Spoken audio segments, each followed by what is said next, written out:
আমরা যে জেনারেশন 35+ এসে পড়েছে, এই বয়সে ফোনে আজাইরা দীর্ঘ কথা বলতে ভালো লাগে না। কাম টু দ্য আসল পয়েন্ট। 3 দিন বন্ধ পাইলে সুন্দরবন বান্দরবন ঘুরতে যাওয়ার চেয়ে বাসায় মরার মতো ঘুমাইতে ভালো লাগে। কারোর সাথে তর্ক করার এনার্জি নাই। জি, আপনিই সেরা বলে তর্কে হার মেনে নিই। পরাজয় মানতে এখন আর কষ্ট হয় না। অন্যের সাফল্য ব্যর্থতার গালগল্প শুনতে আর ভালো লাগে না। এখন কাউকে জাজ করতে ভালো লাগে না। আজ আসি কাল নাই, মুড অলওয়েজ অ্যাক্টিভেট। রাজনৈতিক আন্দোলন সংগ্রাম বিপ্লব কোনো কিছুই এখন আর উত্তেজিত করে না।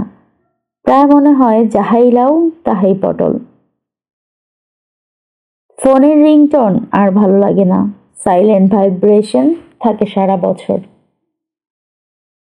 রোমান্টিক মুভি দেখলে হাসি পায়, ভূতের মুভি দেখে বিরক্ত লাগে।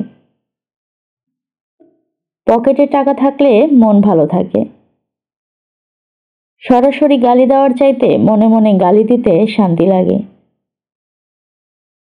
সেলফ রেসপেক্ট বাড়তেছে। ক্ষমা করার প্রবণতা বাড়তেছে।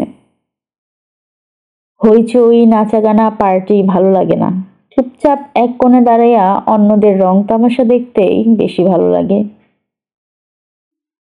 চুল দাড়ি পাকলেও আজকাল খারাপ লাগে না।